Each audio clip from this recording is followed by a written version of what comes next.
Koçları Mekanı'na hoş geldiniz. Bugün çok kıymetli bir konuğum var. Zuhal Hanım, nasılsınız? Çok teşekkür ederim Münevver Hanım. Siz nasılsınız? Ben de iyiyim. Bugün kariyerini baştan yarat konu başlığımız olacak. Hatta bu isim sizin kitabınızın da ismi. Evet. Ve ben sizi Instagram'da gördüğümde dedim ki yani Zuhal ismine yakışan herhalde yazılabilecek en güzel kitabı yazmış kendisi. Çünkü Zuhal Satürn'ün ikinci ismi ya da başka bir dildeki ismi diyelim. Ve kariyer evini yöneten, yani arketipsel olarak aslında kariyeri yöneten Satürn'ün diğer adı. O yüzden eminim kitap okumadım ama çok güzel bilgiler olduğunu düşünüyorum. O yüzden gelin dedim, kariyerini baştan yarat, nasıl bir şey, nereden çıktı, öyle sohbet edeceğiz. Merakım geliştiği yerlerde de soru soracağım size durdurup. Nasıl isterseniz.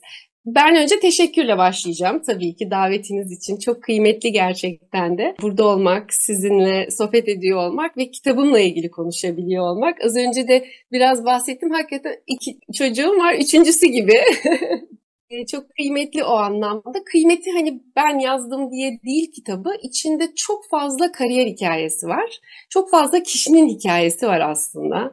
Her biri kariyer dönüşümlerini yazdılar, anlattılar daha doğrusu. Ben yazdım, bana izin verdiler yazmam için. Öyle olunca çok kıymeti kendinde. Bunca insanın emeğinin olduğu bir şey. O yüzden benim için de çok kıymetli. Onunla ilgili konuşmak da çok benim için büyük zevk. Çok teşekkür ediyorum yeniden davetiniz için. Peki bu nereden çıktı bu fikir? Aslında kariyerini baştan yarat şöyle. Ben biraz kendimden bahsediyorum. Bu kitapta da bahsediyorum. Kitabım bu arada. Bahsediyorum çünkü ben de kariyerini değiştiren birisiyim. Yani kariyerini baştan yaratan birisiyim aslında. Bilgisayar programcılığı mezunuyum ben. Teknik bir alanda da uzun yıllar çalıştım.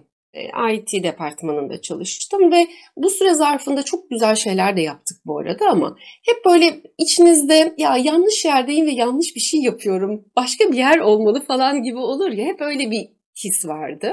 Nitekim o kariyeri hakikaten değiştirdim. Yani önce işte insan kaynakları alanında yüksek lisans yaptım. İnsan kaynakları alanına geçtim. Orada devam ederken koçluk girdi hayatıma. Koçluk eğitimleri aldım. Koç olarak çalışmaya başladım. Sonrasında kendi eğitimlerimi hazırladım. Koçlara eğitim verecek şekilde akademilerde çalışmaya başladım. Dolayısıyla hakikaten kendi kariyerini kendi elleriyle zorlanarak, ama tabii ki hiçbiri çok böyle 2 cümlede anlatıyorum ama öyle olmuyor tabii ki hayat içerisinde. Değiştirebilmiş, bu lükse sahip olabilmiş biriyim. Bu bir şans bence. Arzu ediyorum ki herkes buna ihtiyaç duyan herkes bunu yapabilsin. Arzu ediyorum. Bunun için de bazı araçlar kullanıyorum. Mesela koçluk bunlardan bir tanesi. İşte mentorluk yapıyorum, danışanlarım var. Araçlardan bir tanesi. Danışmanlık yapıyorum gibi. Aslında kitap da o araçlardan birisi benim için.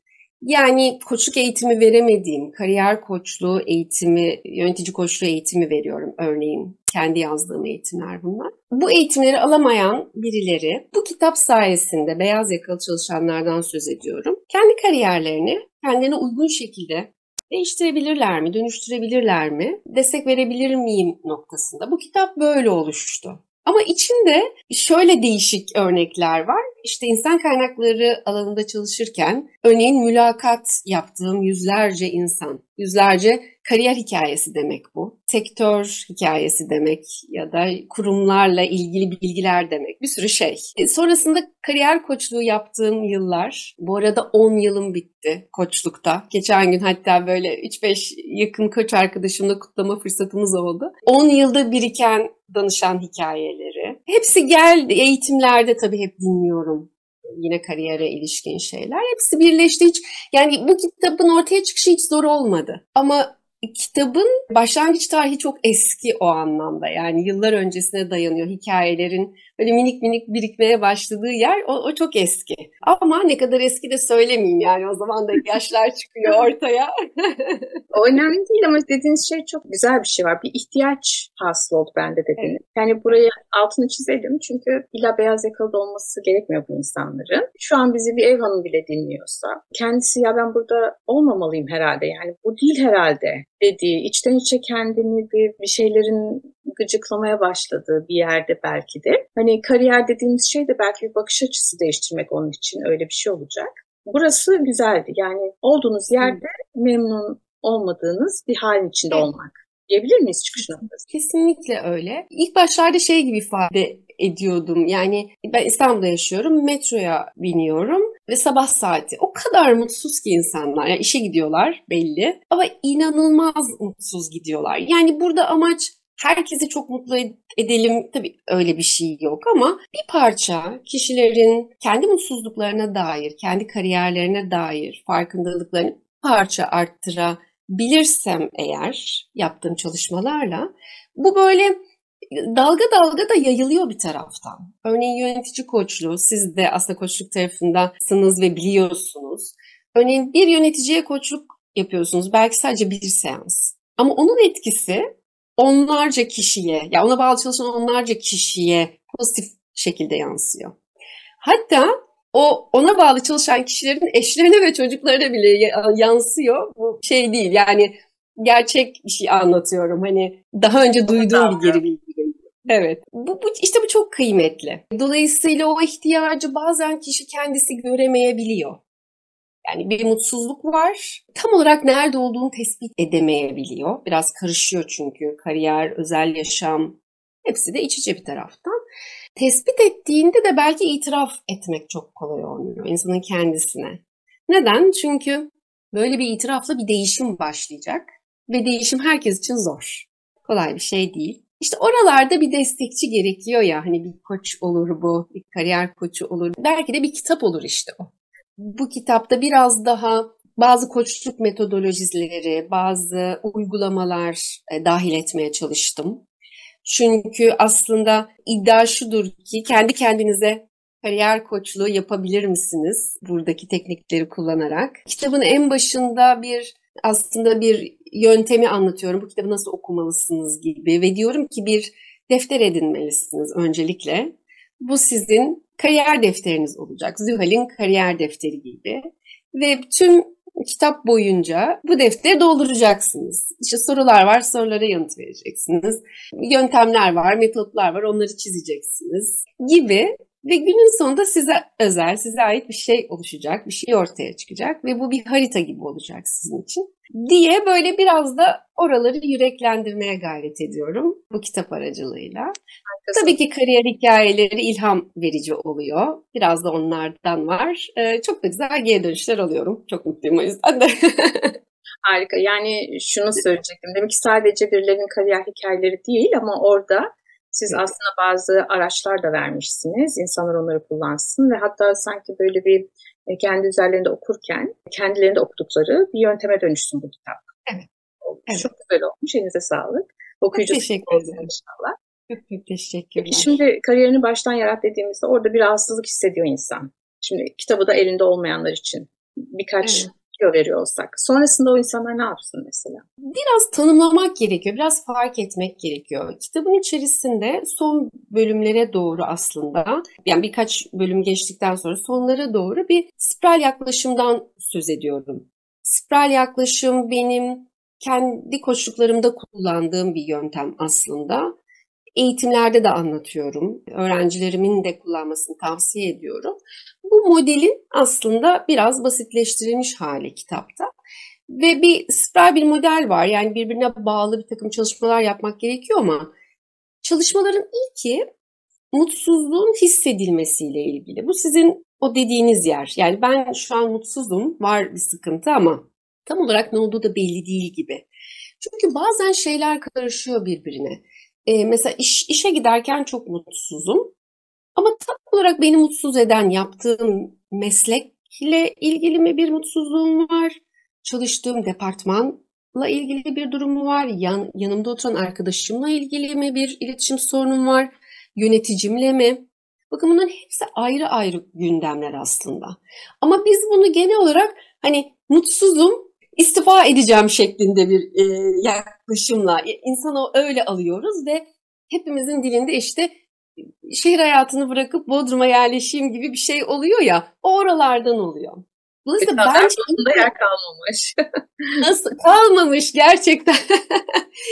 Kaldı ki yer olsa bile hala geri dönülüyor Münevver Hanım. Neden? Çünkü burada bir şey, nasıl diyeyim, kendinizi alıp gidiyorsunuz ya. Yani zihninizi alıyorsunuz, Duygularınızı alıp gidiyorsun. Hiçbir şey değişmiyor ki. Yani mekanı değiştirerek bir şey değiştirmiş olmuyorsunuz. Dolayısıyla ilk adım bence mutsuzluğun fark edilmesi ve bir şeylerin tespit ettikten sonra bunu tek başına yapamıyorsa bir destek alarak, yani işte biraz önce bahsettiğim bir kariyer koçu olabilir, kitaplar olabilir. Buna ikna olduktan sonra aslında ikinci bir aşama var. İşte değişimin kolay olmadığının kabulüyle ilgili. Biraz önce yine bahsettim. Değişim herkes için zor bir şey. Adı üstünde bir şeyleri değiştireceğiz. Alışkın olduğumuz, bildiğimiz şeyleri değiştireceğiz. Bu kolay bir şey değil. Kaldı ki meslek değişimi şöyle çok zor bir şey aslında. Bugüne kadar tüm çabanız, tüm emeğiniz onu inşa etmek için harcanmış. Kullanılmış diyeyim. Harcanmak doğru değil. Kullanılmış. Ve şimdi birden, bu benim de yaşadığım bir şey, birden böyle bir stajyer haline dönüyorsunuz. Yani sanki bütün o biriktirdikleriniz, değil mi? Bilgi, deneyim, birikimleriniz onlar sizin ve birden sıfırlanıyor gibi oluyor. Yeni baştan başlıyorsunuz. Bu kolay bir şey değil. Dolayısıyla ben arzu ederim ki, yine konuyu koçluğa getireceğim. Bence hani danışmanlık, mentorluk, koçluk gibi bahsettim az önce. Eğitim almak olabilir. En etkilisi koçluk.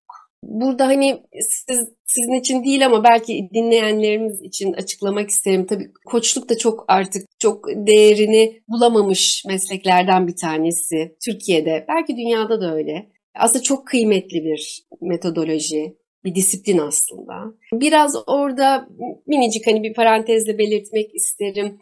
Koçu seçerken dikkat edilmesi gereken konular var.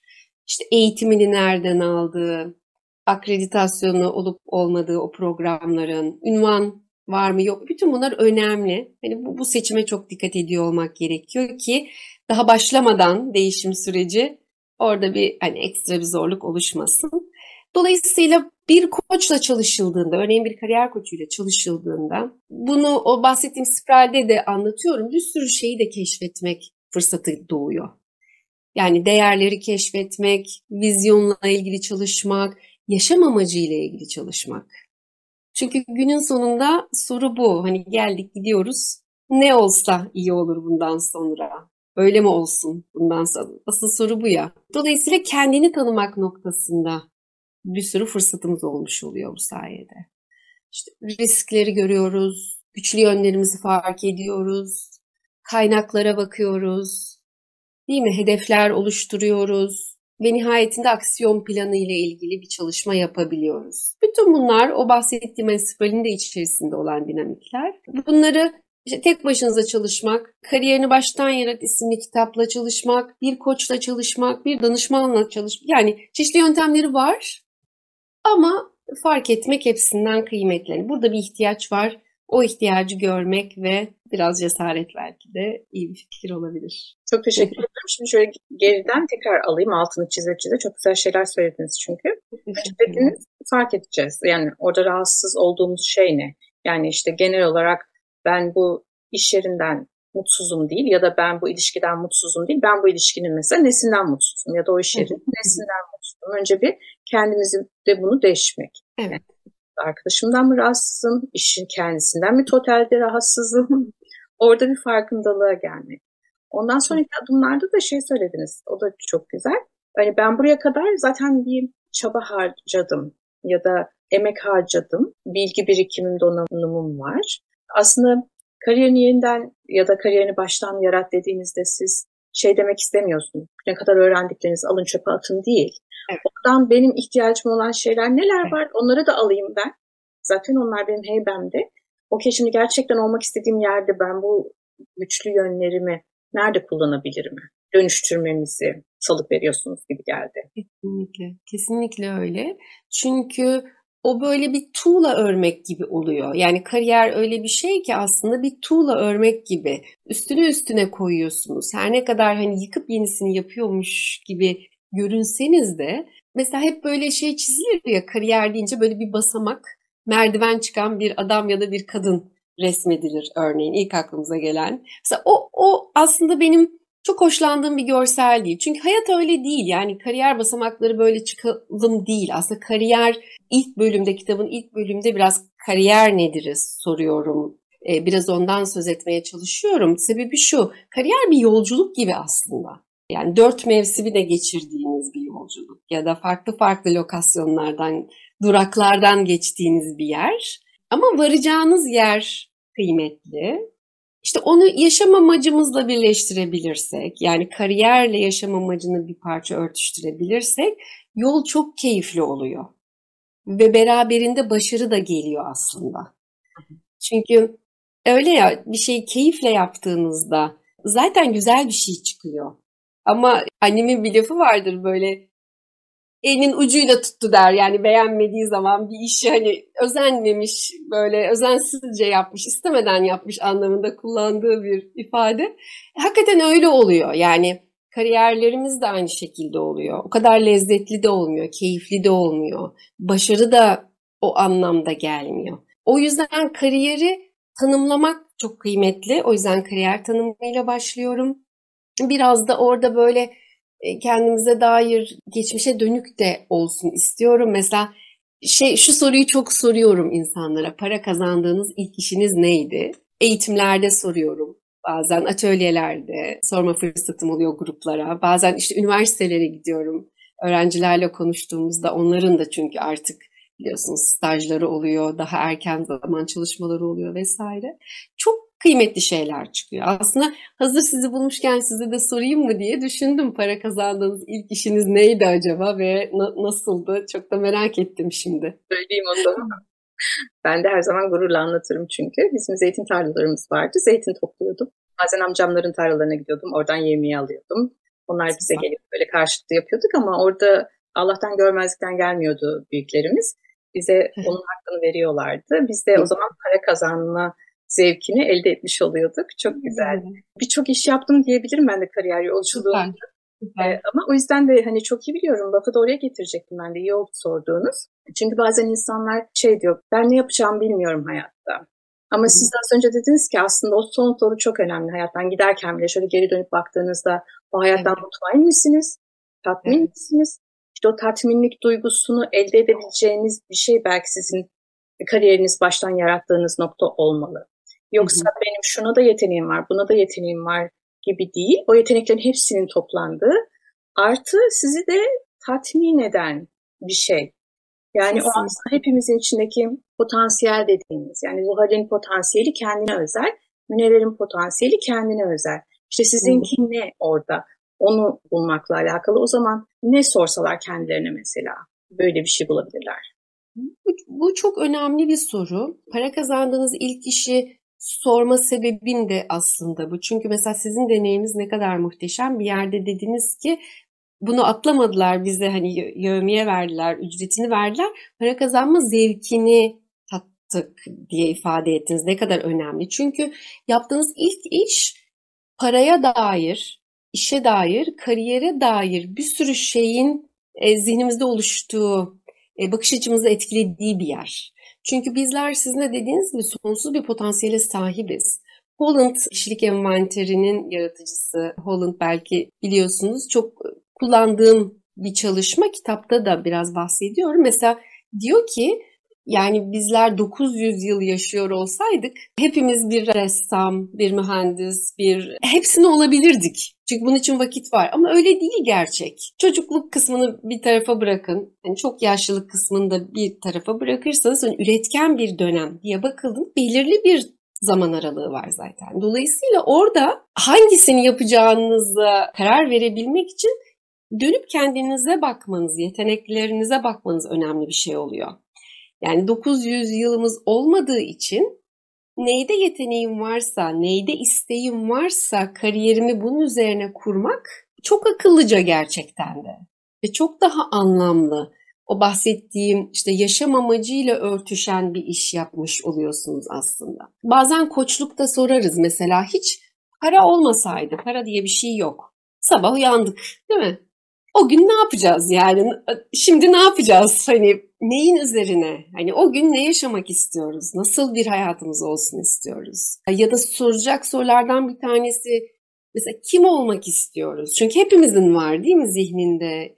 Ya ne kadar muhteşem işte işi şusu böyle Yani rol model dediğimiz daha küçük yaşlarda, ilerleyen yaşlarda işte hocalarımız olabilir, değil mi? Birileri var. Kim gibi olmak istiyorsunuz ve bu dünyada ne bırakmak istiyorsunuz? Yani ben bu dünyadan gelip geçtim. Kim olarak geçtim? Hani kimlere dokunarak geçtim?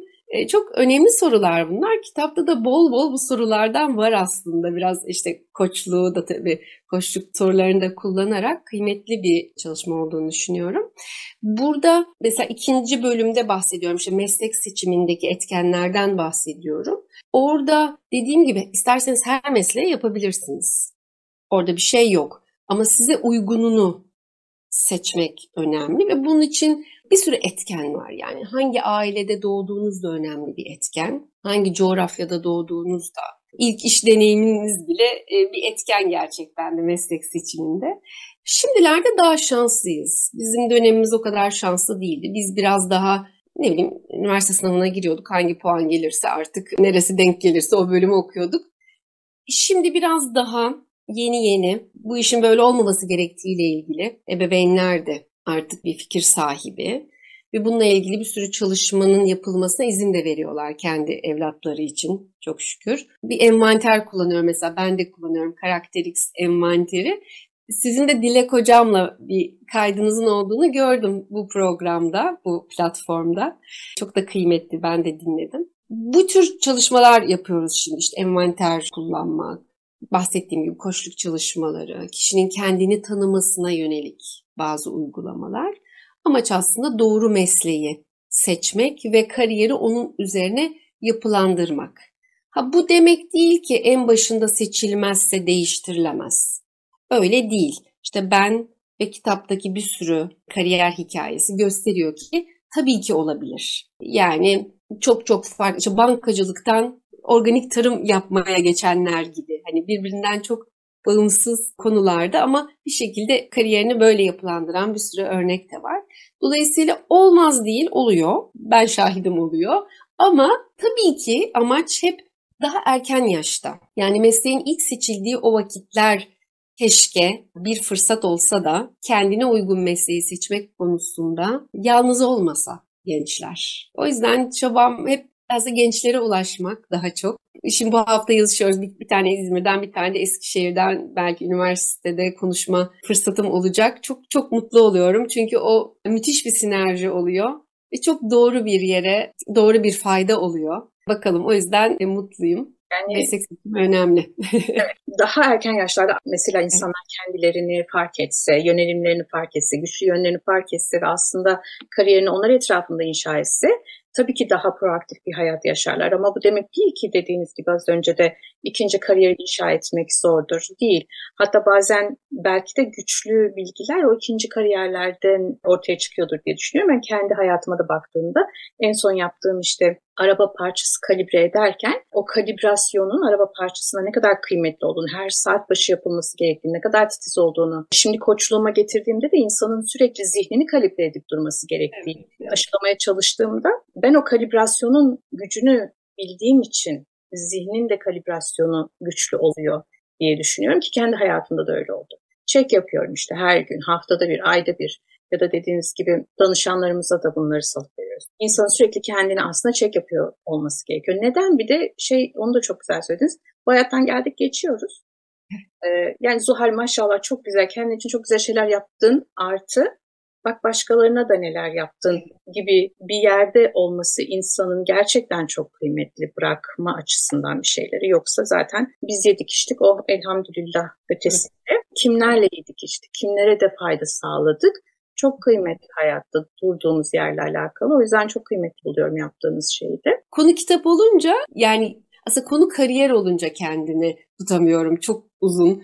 Hakikaten sabaha kadar konuşabilirim. Çünkü önemini biliyorum. Yani kariyer tarafında mutsuz olan kişinin yaşamının geri kalanı da çok iyi gitmiyor. Yani birbirini çok etkiliyor daha doğrusu. Tam tersi de söz konusu. Bir şekilde dengeliyor olmamıza ihtiyaç var. Belki mesela kadın çalışanlar, yine kitabın bölümlerinden bir tanesi, kadın çalışanlar ve cam tavan sendromundan biraz bahsetme fırsatım oldu kitap içerisinde. Bu dediğiniz şey orada çok kendini gösteriyor. Yani birini seçmek ihtiyacı oluyor mesela bazen. işte aileyi ön planda tutmak gibi. Bu sefer kariyer gelişimi ikinci planda kalıyor. Bu çalışan kadını mutlu etmediği gibi onun ailesini de mutlu etmiyor aslında buradaki bu geri kalma hali.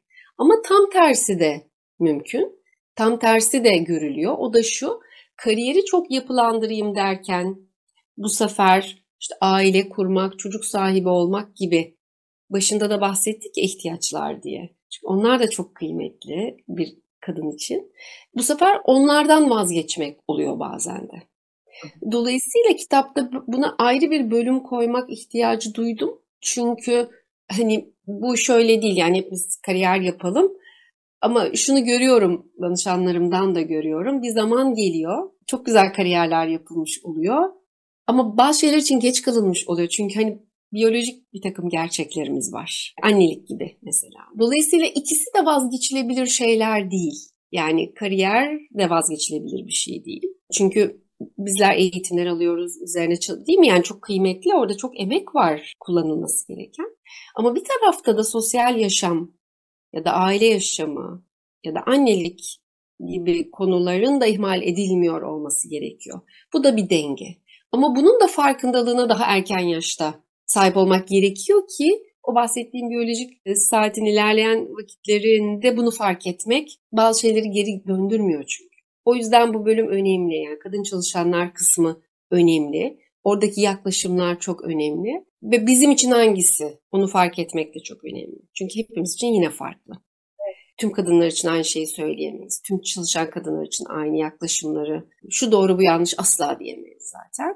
Ama bu özgürlüğün kendileri için alan açılması gerekiyor. Bu özgürlüğü yaşayabilecek, seçebilecekleri şekilde. Dolayısıyla belki de mesela şunu biliyorum, bu kitaptaki kariyer hikayelerinin tamamı kadınlara ait. Kadın kariyerleriyle ilgili çalışmayı daha çok seviyorum. Çünkü sebebi hem biraz önce bahsettiğimiz şeyler, işte cam tavan sendromu olabilir, toplumsal bir takım zorluklar olabilir, kadın olmanın zorlukları olabilir. Bir yandan da değişim dediğimiz zaman kadının kariyeri daha değişime müsait. Ne demek istiyorum? Toplumsal olarak aslında erkek kariyeri biraz daha hani böyle evin direği şeklinde oluyor ya, çok değiştirilebilir olmuyor. Yani daha mecburi oluyormuş gibi oluyor. Oysa kadınlar için biraz daha orada alanlar oluyor. İşte örneğin bir çocuk sahibi olduğunuzda ya da evlilik gibi bir durum söz konusu olduğunuzda kariyerinize ara verme zamanları oluyor. Ve değişim için bunlar güzel zamanlar. Bahsettiğimiz kariyer değişimi için bereketli vakitler. Oradan da çok güzel şeyler çıkıyor hakikaten de. Danışanlarımı sıkça görüyorum. Onlara eşlik etme fırsatım oluyor. Çok da mutlu oluyorum açıkçası. Dolayısıyla böyle bir bölümünü buna ayırmayı istedim. Çünkü bu en hassas olduğumuz konulardan bir tanesi aslında. Kadınların iş gücünde de olması gerekiyor. O da çok önemli bir şey. Vazgeçilebilir bir şey değil. Her ikisine de bakıyor olmak gerekiyor hakikaten de. Orada kitabın en başında bahsettiğim dediniz. Kariyer aslında ne? Kariyer tanımı yapmak lazım dediniz. Belki de işte orada kariyer tanımını yaparken kariyeri para alıp tatmin olduğunuz bir şeyin ötesinde bütün hayatınızın bir kariyer gibi algılanıp bakılıp ve öyle yönetilmesi gerektiğine aymak gerekiyor belki de diye düşünüyorum. Kesinlikle. Çok doğru söylüyorsunuz Münevver Hanım. Şimdilerde de tam tersi de bir durum oluyor. Yani bizler örneğin kariyerin tabii ki, yani meslek seçimi, kariyer, iş tabii ki temel olarak para kazanmak. Emek karşılığında aldığınız ücret aslında en basit haliyle. Fakat şunu biliyoruz, gelişmiş bir toplum olduğumuz için başka yan amaçlara ihtiyaç oluyor. Bunu eğitimlerde de hep konuşuyoruz. Yani kariyerin ne tür yan getirileri var? Liste o kadar uzun ki. Yani kendini ifade etmekten tut, hani bir grubun parçası olmak, diğer insanlara katkı vermekten tut, yardımlaşmak, başarı hisset, başarı duygusunu yaşamaktan tut, tatmin olma. Yani o kadar uzun bir liste ki kariyer ya da iş yaşamının para getirisinin yanında diğer kazançları, manevi kazançları. Ve zaman geliyor, bizler beyaz yakalıyız. Dediğim gibi eğitimlerimiz var, deneyimlerimiz var. Bir şekilde para kazanılıyor zaten. Yani o zaten bir şekilde, hani miktarını beğenirsiniz, beğenmezsiniz ama para kazanılıyor. Asıl belirleyici olan kazandığınız paradan ziyade o biraz önce bahsettiğim yan kazançlar. Asıl oralarda tökezliyoruz, asıl oralarda motive oluyoruz ya da demotive oluyoruz gibi bir durum oluyor. O yüzden hani beyaz yakalı çalışanların bir parça daha farkındalıklarının yüksek olmasını bekliyoruz ya da buna destek olmaya çalışıyoruz. Çünkü mavi yakalı biraz daha hani saat ücretiyle çalışmak, hani para karşılığı işler yapmak, farklı farklı işler yapmak gibi. Ama temelinde para kazanmak ihtiyacı olan bir yer. O yüzden vurguyu hep beyaz yakaya yapıyorum ki orada birikmiş müthiş bir şey var. Yani deneyimler var, eğitimler var. Onları bir araya getirip daha büyük bir şeye katkı sunuyor olmak gerekiyor. Yani orada tek amaç artık para kazanmak olmamalı. Bir noktada aldığımızı da geri vermeliyiz. Ben İstanbul'da doğdum, büyüdüm. Çok güzel okullarda okudum. Mesela bunları yapabilmek büyük şanstı benim için. Yani şanslı da görüyorum kendimi. Ama bu kadar şanslı olmayan bir sürü insan var bu ülkede en azından. Bu kadar şanslı olmayan birilerine destek olabilmek noktasında da bu şansımı kullanabilmem gerektiğini düşünüyorum. İşte aldıklarını vermek noktasında olması gerektiğini düşünüyorum. Ve kariyer de bunun için bir amaç. Araç aslında. Bu amaca hizmet eden bir araç diye düşünüyorum. O yüzden kariyer çok önemli. O yüzden kendime uygun mesleği seçmek çok önemli. Ve hepsinin kökeninde de kendini tanımak yatıyor aslında. Tamam, kariyerini baştan yarat dediğimiz noktada diyorsunuz ki tekrar kendimize bakmak, en baştan toplayacak olursak. Rahatsız olduğumuz şeyi bulmak, oradaki rahatsızlığın gerçek amacını, niyetini bulmak. Sonra onu dönüştürmek için desteklerimize bakmak, güçlü yönlerimize bakmak, değerlerimize belki. Kesinlikle. Ya da hani özendiğimiz insanlara, ben öyle söylüyorum. Çevrenizde özendiğiniz insanlara bakın. Onların hangi özelliklerine özeniyorsunuz? Ve o özendiğiniz şeyleri siz kendi hayatınızda nasıl uygulayabilirsiniz? Doğru. Onlara bakın diyorum. Son sözlerinizi alayım. Bugün çok güzel bir program oldu. Devamlı olmak diyorum. Böylelikle kapatalım. Çok çok teşekkür ediyorum. Hakikaten hem davetiniz için hem de bütün bunları aktarma fırsatı verdiğiniz için çok teşekkürler. Bence kariyer, ben bir insan kaynakları profesyoneliyim aslında ve bunu söyleyebilirim diye düşünüyorum. Bir İK'cıya bırakılamayacak kadar önemli bir konu kariyer yönetimi dediğimiz şey. Yani herkes kendi kariyerinden sorumlu aslında, mesul.